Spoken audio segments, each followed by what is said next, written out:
Permata TV YouTube Indonesia dengan bangga mempersembahkan sebuah storytelling kekinian abad ini diangkat dari karya besar Esa Mintarja yang sangat populer di masanya, berlatar belakang kisah tanah Jawa masa lampau dengan judul Kisah Arya Manggada.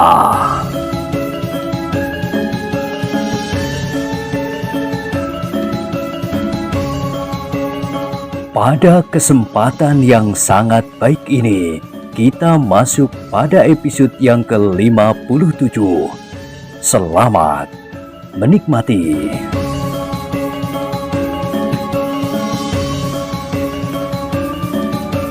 Pada episode sebelumnya telah diceritakan, Manggada, Laksono dan Wirantono terkejut ketika melihat wajah orang itu setelah tersentuh cahaya obor di halaman. Orang itu adalah orang yang pernah duduk di sebelah mereka di pendopo rumah persinggahan Mas Roro. Mereka pula lah yang telah memberikan beberapa ekor kuda. Namun agaknya mereka telah menyusul pula perjalanan para prajurit berkuda yang dipimpin oleh Raden Panji sendiri. Aku datang berempat. Dua orang kawanku masih berada di luar regol untuk mengatasi kesulitan jika hal itu terjadi, berkata orang itu selanjutnya. Namun agaknya, dengan kehadiran beberapa orang prajurit Pajang dari kesatuan yang lain, keadaan akan berubah. Siapa kau? Bertanya Raden Panji. Aku adalah tetangga Raden Panji, jawab orang itu. Tetapi mudah-mudahan Ki Tumenggung Purborono masih mengenal aku. Ki Tumenggung Purborono termangu-mangu sejenak. Dipandanginya orang yang mengenakan pakaian sebagaimana orang kebanyakan dalam keremangan cahaya obor. Orang itu tersenyum sambil berkata, aku juga prajurit Pajang. Aku Panji Wirotomo. Oh, Ki Tumenggung Purborono mengangguk-angguk.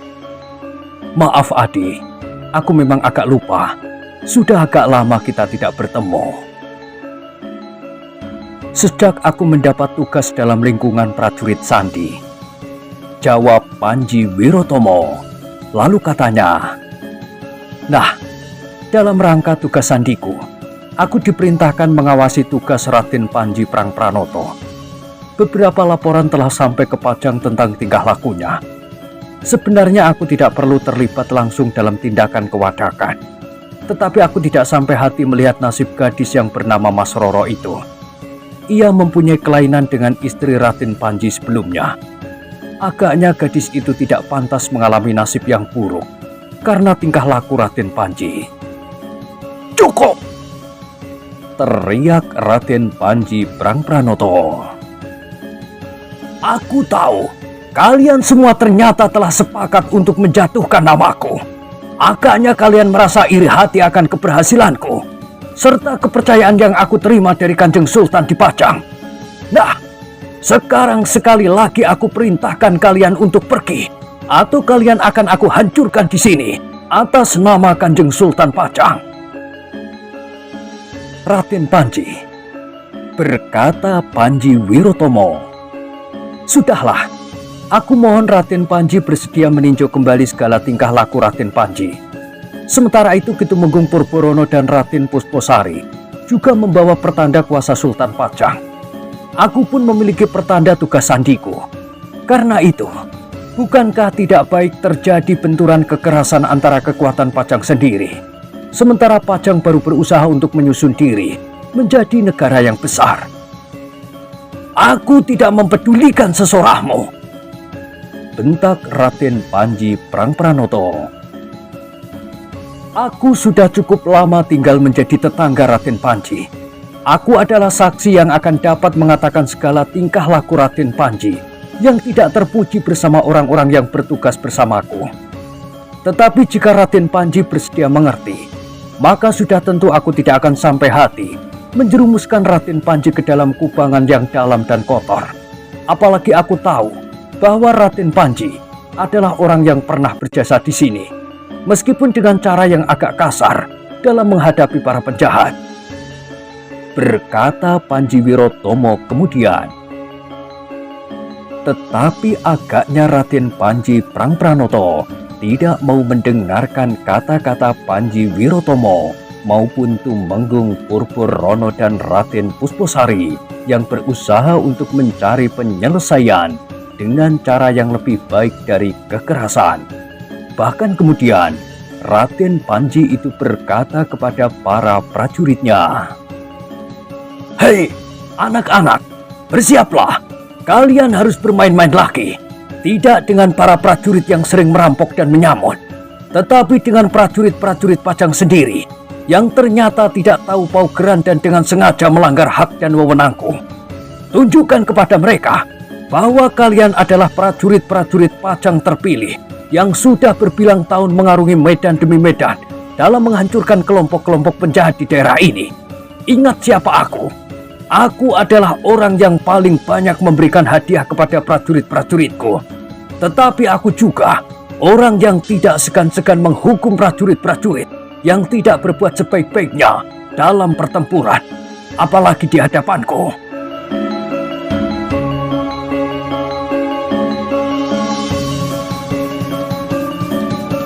Para prajurit Raden Panji memang menjadi berdebar-debar. Mereka sadar bahwa Raden Panji berkata sesungguhnya. Jika mereka tidak baik menurut penilaian Raden Panji, maka mereka tentu benar-benar akan dihukum. Hukuman yang pernah diberikan oleh Raden Panji kepada prajurit-prajuritnya memang tidak tanggung-tanggung. Karena itu, apapun yang terjadi maka para prajurit Raden Panji itu pun telah mempersiapkan diri sebaik-baiknya. 3 dari 7 prajurit yang melepaskan Mas Roro ketika mereka mengejar sesaat setelah Mas Roro meninggalkan padukuhan Raden Panji. Ada di antara para prajurit yang mengiringi Raden Panji itu. Agaknya yang lain mendapat perintah untuk menjaga para tawanan yang belum sempat mendapat perlakuan khusus dari Raden Panji karena kesibukannya mengurus Mas Roro. Ki Tumenggung Purpurono memang menjadi sedikit cemas menghadapi perkembangan keadaan. Raden Panji memang sulit diajak berbicara seperti telah dikatakan oleh anak-anak muda yang menyelamatkan Mas Roro dari tangan Raden Panji. Karena itu, maka Ki Tumenggung Purpurono pun telah memberikan isyarat pula kepada prajurit-prajuritnya. Bahkan Panji Wirotomo pun berkata kepada kawannya, "Panggil kedua kawanmu." Orang itu pun mengangguk. Kemudian ia pun telah bergeser menuju ke regel halaman. Beberapa saat kemudian, maka 2 orang menuntun kudanya memasuki halaman itu, langsung mengikat kuda mereka di tepi di dekat kedua ekor kuda yang lain. Halaman rumah Ki Partijo Wirosentono itu telah dicekam oleh ketegangan. Setiap orang telah mempersiapkan diri sebaik-baiknya, sementara tangan para prajurit itu pun telah berada di hulu senjata mereka masing-masing. Mereka ternyata akan berhadapan dengan semua prajurit Pajang sendiri, sehingga dengan demikian maka pertempuran pun akan menjadi pertempuran yang paling mendebarkan dari berbagai macam pertempuran yang pernah mereka alami dalam melawan para penjahat dan perampok.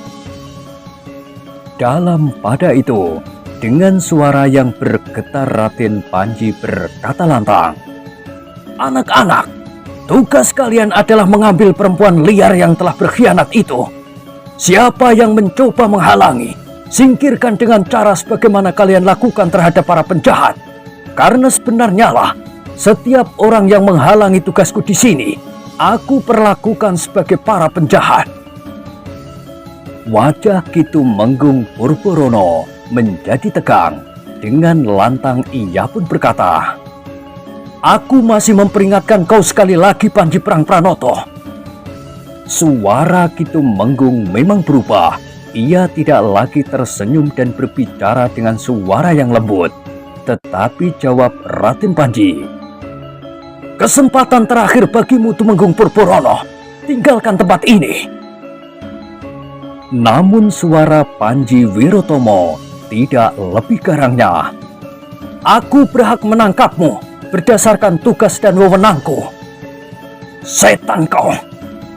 teriak Raden Panji. "Singkirkan orang itu. Dengar perintahku. Ambil perempuan pengkhianat itu. Siapa yang menghalangi, patahkan lehernya." Pertempuran memang tidak dapat dicegah. Beberapa orang prajurit mulai bergerak, sementara Raden Panji masih berteriak. "Masuk ke dalam rumah itu. Cari sampai ketemu. Ia menjadi penyebab peristiwa ini. Jika ada seorang saja di antara prajuritku yang kulitnya tergores senjata, maka hukuman bagi perempuan itu akan berlipat ganda. Ia akan mengalami hukuman picis. Hukuman picis yang pertama yang aku berikan kepada seorang perempuan." Pertempuran memang tidak dapat dicegah. Beberapa orang prajurit Pajang di bawah perintah Raden Panji Prangpranoto telah berusaha naik ke pendopo menuju ke pintu Pringgitan. Tetapi para prajurit yang datang bersama-sama Ki Tumenggung Purborono dan Raden Pusposari telah mencegah mereka.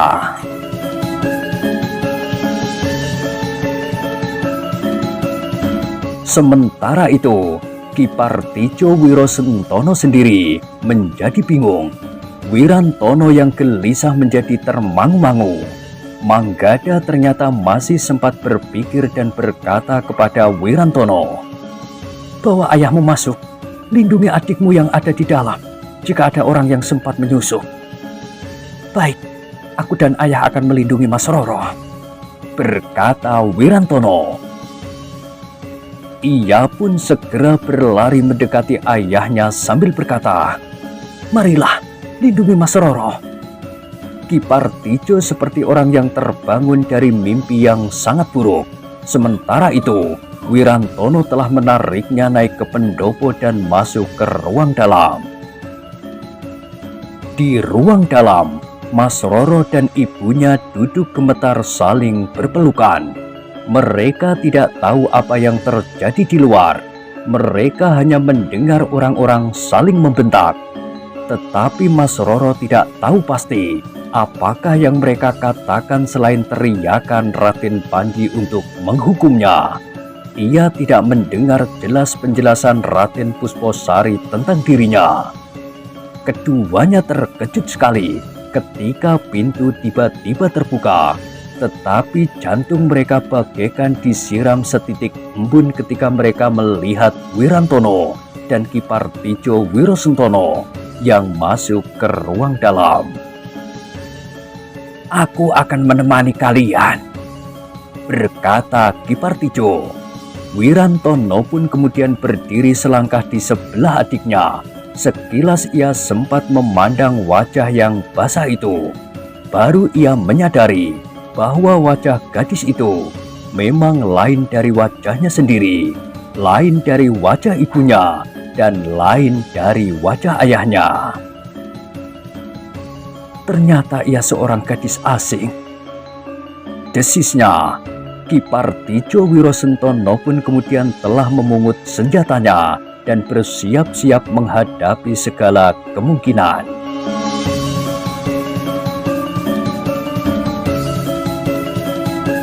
Sementara itu, di luar telah terjadi pertempuran yang sangat sengit. Kedua belah pihak memiliki ketangkasan yang seimbang. Prajurit Raden Panji adalah prajurit yang untuk beberapa lamanya menjelajahi arena pertempuran melawan para penjahat. Sementara para prajurit yang datang bersama Ki Tumenggung Purborono adalah prajurit pilihan. Manggada dan Laksono tidak dapat tinggal diam. Keduanya pun telah terlibat dalam pertempuran melawan prajurit Raden Panji yang garang. Prajurit yang terbiasa bertempur dengan keras dan kasar menghadapi para perampok dan penjahat di daerah yang lain itu yang harus mereka amankan. Tetapi Manggada dan Laksono pun memiliki bekal yang cukup. Mereka memiliki landasan ilmu yang mereka sadap dengan tekun dan bersungguh-sungguh. Meskipun belum begitu banyak, tetapi keduanya memiliki pengalaman yang keras pula. Raden Panji Prangpranoto sendiri adalah seorang senopati perang yang memiliki ilmu yang cukup tinggi. Ia telah berhasil menguasai satu daerah yang luas selama ia bertugas. Kekuasaannya seakan-akan tidak terbatas, karena kecuali Raden Panji sendiri seorang yang berilmu tinggi, ia pun memiliki kekuatan. Sepasukan prajurit Pajang yang tangguh, sehingga untuk beberapa lama Raden Panji merasa bahwa ia adalah orang yang dapat berbuat apa saja menurut kehendaknya. Siapa yang mencoba untuk menentangnya dengan tanpa kesulitan telah disingkirkan, bahkan jika dianggap perlu, disingkirkan untuk selama-lamanya.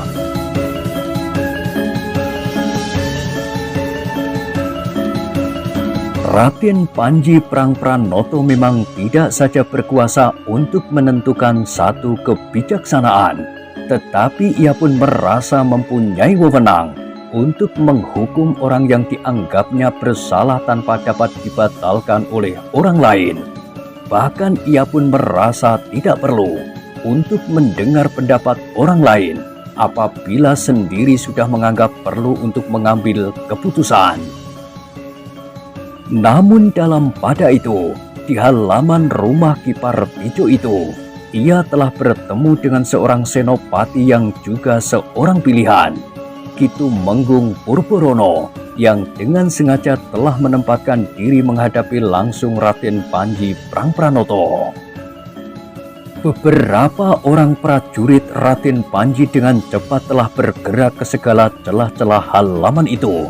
Mereka yang sudah untuk waktu yang lama mengikuti segala perintah Raden Panji itu pun menjadi sangat garang pula. Satu dua orang prajurit memang berusaha untuk menembus pertahanan dan memasuki rumah lewat seketeng.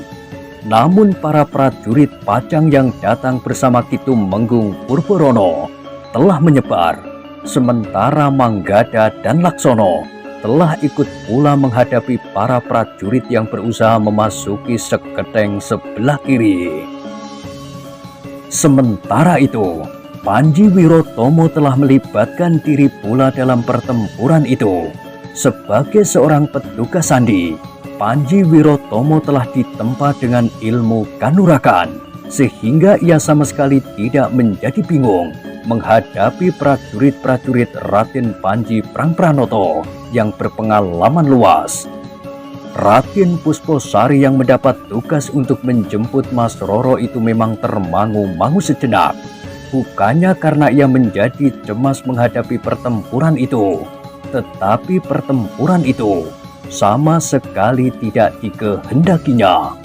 Namun ia tidak banyak dapat berbuat sesuatu menghadapi seseorang yang keras seperti Raden Panji Prangpranoto yang merasa dirinya orang yang paling berkuasa. Ketika pertempuran itu menjadi semakin sengit, maka Raden Pusposari telah naik ke pendopo. Dengan jantung yang berdebaran ia melihat seluruh arena di halaman itu. Bahkan satu dua orang prajurit telah bertempur di pendopo itu pula. Mereka adalah prajurit-prajurit Raden Panji yang ingin menerobos memasuki pintu peringgitan untuk mengambil Mas Roro. Namun telah dihentikan dan dihadapi oleh para prajurit Pajang yang datang bersama-sama dengan Raden Pusposari itu. Pada itu, hampir di luar sadarnya, Raden Pusposari sempat melihat Manggada dan Laksono yang sedang bertempur. Dengan kening yang berkerut, Raden Pusposari melihat bahwa kedua anak muda itu ternyata mampu mengimbangi kemampuan para prajurit Pajang. Mereka sama sekali tidak mengalami banyak kesulitan untuk mempertahankan dirinya. Tangannya pun dengan tangkas mempermainkan pedang.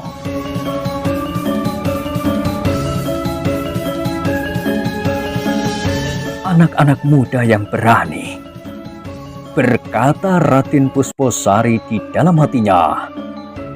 Agaknya tidak banyak dari antara anak-anak muda yang berani mengambil sikap seperti mereka.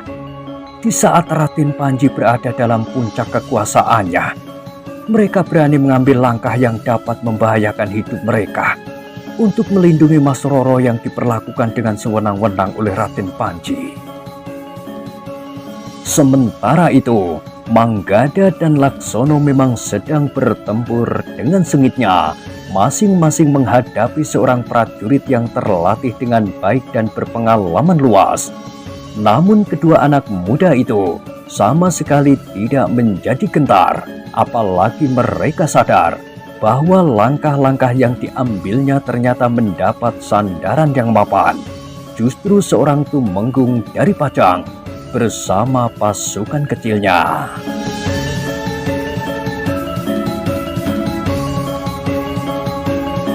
Manggada dan Laksono memang telah mengambil jarak. Mereka menahan dua orang prajurit yang akan menyelinap lewat sekedeng untuk masuk ke dalam rumah melalui pintu-pintu putulan atau pintu samping.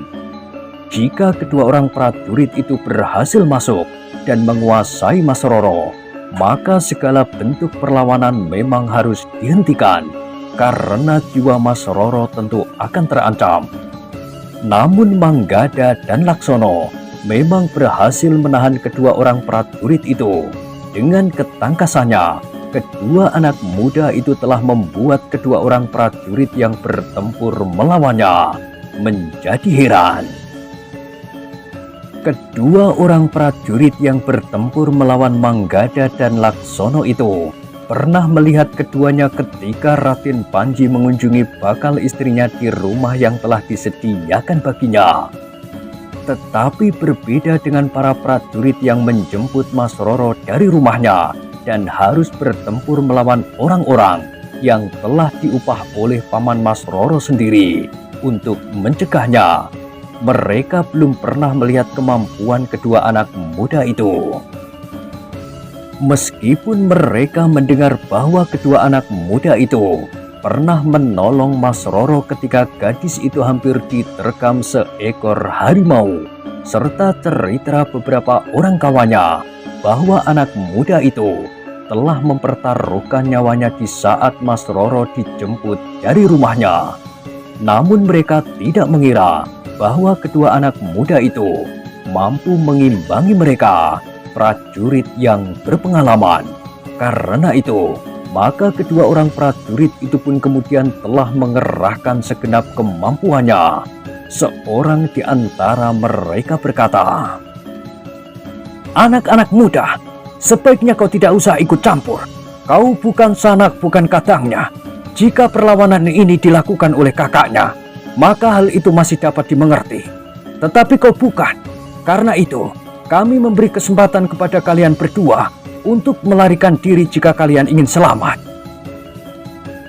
"Terima kasih," jawab Manggada. "Tetapi sebagaimana kau dengar, ternyata gadis itu bukan sekedar anak Kipartijo Wirosentono, tetapi ia adalah seorang gadis yang seharusnya tidak berada di padukuhan ini. Ia seorang gadis bangsawan." "Siapapun gadis itu, tetapi segala sesuatunya harus dikembalikan kepada kekuasaan yang ada di daerah ini. Yang berkuasa adalah Raden Panji Prangpranoto," berkata prajurit itu. "Bukan berarti Raden Panji dapat berbuat apa saja tanpa menghiraukan tatanan yang berlaku di Pajang. Raden Panji bukan Sultan Pajang yang berlaku di Pajang, yang berhak dan berwenang membuat paugeran sekehendak hatinya," jawab Manggada. "Kau anak yang sombong," geram prajurit itu. "Jika kau sia-siakan kesempatan ini, maka kau akan menyesal. Jika kau tidak terbunuh dalam pertempuran ini, maka kau akan mendapatkan hukuman pula dari Raden Panji. Jika kau tahu Raden Panji tidak pernah ragu-ragu menghukum orang yang dianggapnya bersalah. Tetapi Kanjeng Sultan Pajang pun tidak akan ragu-ragu menghukum Raden Panji dengan kesewenang-wenangannya, meskipun ia pernah berjasa dalam tugasnya yang besar dan berat." "Persetan kalian!" geram prajurit yang seorang lagi. Kalian memang ingin mati. Jangan kau kira bahwa keberhasilanmu membunuh seekor harimau akan dapat menolongmu menghadapi senjata kami. Dengan membunuh seekor harimau, kalian telah menjadi kehilangan akal. Kepalamu menjadi besar dan tidak tahu diri. Namun Laksono yang menjawab, kita buktikan saja kepala siapa yang besar sekarang ini.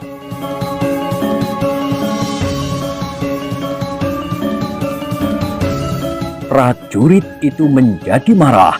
Dengan serta-merta ia telah meloncat dengan menjulurkan senjatanya ke arah dada. Tetapi dengan tangkas Laksono telah menangkisnya, sehingga ujung senjata itu sama sekali tidak menyentuh sasaran. Bahkan Laksono sempat memutar pedangnya dan seolah-olah menggeliat dengan cepat, sehingga sabetan mendatar justru telah memaksa prajurit itu meloncat surut. Pertempuran itu pun kemudian telah menjadi semakin sengit. Para prajurit itu memperlakukan kedua anak muda itu seperti para perampok dan penjahat lainnya. Merekalah yang mulai bertempur dengan kasar, keras dan tidak terkendali. Namun Manggada dan Laksono tidak menjadi kehilangan akal. Mereka telah pernah bertempur melawan orang-orang yang lebih keras dan lebih kasar dari para prajurit itu.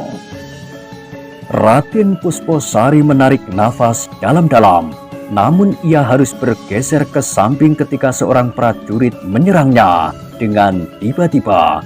Namun seorang prajurit Pajang yang datang bersamanya telah menempatkan diri melawan prajurit itu.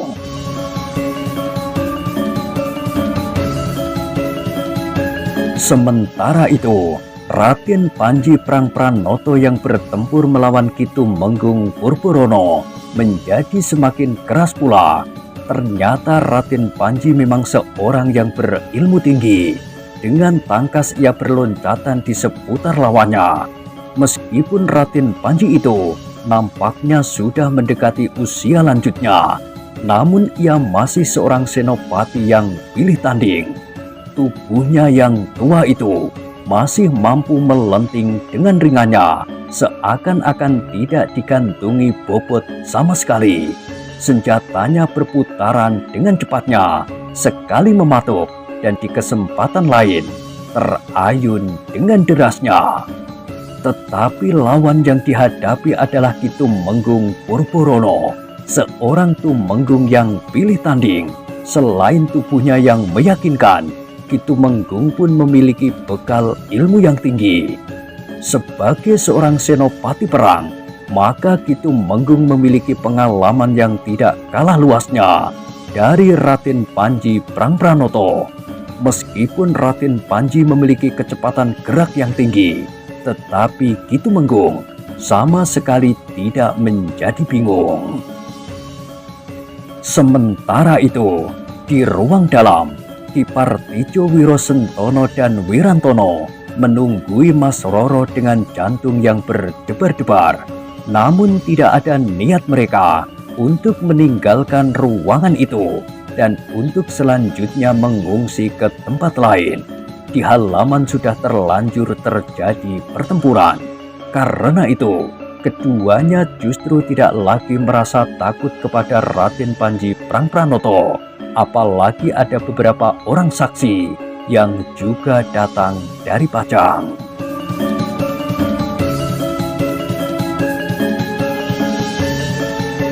Yang menjadi sangat gelisah adalah Raden Pusposari.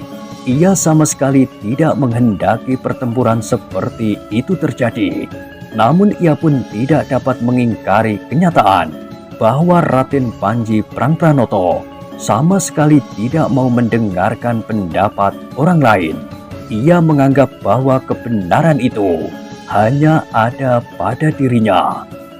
Dengan jantung yang berdebaran, Raden Pusposari menyaksikan pertempuran yang menjadi semakin sengit. Bahkan korban telah mulai jatuh. Beberapa orang prajurit telah terluka. Namun Raden Panji sendiri tampaknya tidak begitu menghiraukannya. Ia bertempur dengan garangnya, namun lawannya pun seakan-akan telah kehabisan pola. Raden Panji yang selalu berhasil menghancurkan lawannya dalam tugasnya di daerah itu, kini telah membentur kekuatan yang belum pernah dijumpai sebelumnya. Gegeduk yang paling garang sekalipun tidak membuatnya mengalami kesulitan. Namun Ki Tumenggung Purborono justru mulai membuatnya gelisah, apalagi ketika terasa bahwa Ki Tumenggung Purborono mulai menekannya. Pada itu, para prajurit Raden Panji pun mulai mengalami kesulitan. Lawan-lawan mereka ternyata memiliki kelebihan yang sulit mereka atasi. Para prajurit yang berada di bawah perintah Ki Tumenggung Purborono memang tidak lebih baik dari para prajurit Raden Panji Prangpranoto, sehingga di antara mereka terdapat keseimbangan.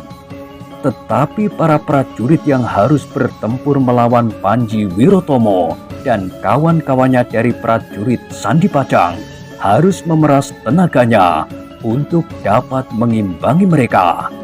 Bahkan prajurit-prajurit yang harus bertempur dengan anak-anak muda yang pernah menolong Mas Roro dari cengkraman kuku-kuku seekor harimau, itu pun telah mengalami kesulitan pula. Manggada dan Laksono ternyata memiliki bekal yang cukup tinggi untuk melawan para prajurit Pajang. Meskipun para prajurit Pajang itu memiliki pengalaman yang sangat luas. Dengan demikian semakin lama semakin terasa bahwa Raden Panji Prangpranoto dan para prajuritnya menjadi semakin terdesak. Tetapi karena hal seperti itu belum pernah terjadi selama ia bertugas di daerah yang luas itu, maka Raden Panji masih saja tidak mau mengakui kekalahan yang perlahan-lahan telah mencekamnya. Bahkan dengan lantang Raden Panji itu masih meneriakkan aba-aba untuk menghancurkan lawannya. "Bunuh semua orang yang tidak mau menyerah!" teriak Raden Panji Prangpranoto. "Jangan takut, aku mempunyai pertanda kuasa dari Sultan Pajang."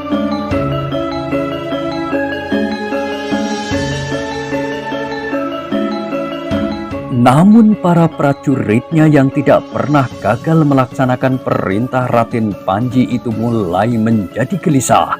Yang mereka hadapi bukan para perampok dan para penjahat yang harus mereka bunuh jika tidak mau menyerah, tetapi yang mereka hadapi adalah prajurit-prajurit Pajang, orang-orang yang memiliki kemampuan setidak-tidaknya setingkat dengan mereka. Bahkan beberapa orang di antara mereka memiliki kelebihan yang sulit diimbangi. Ki Panji Wirotomo ternyata dengan cepat menekan lawannya. Tidak ada niat sama sekali untuk membunuh sesama prajurit Pajang.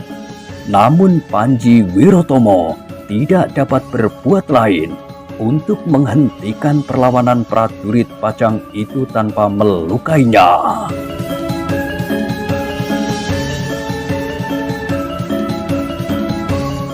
Nah, bagaimanakah kisah selanjutnya? Silahkan ikuti terus kisah Arya Manggada pada episode berikutnya.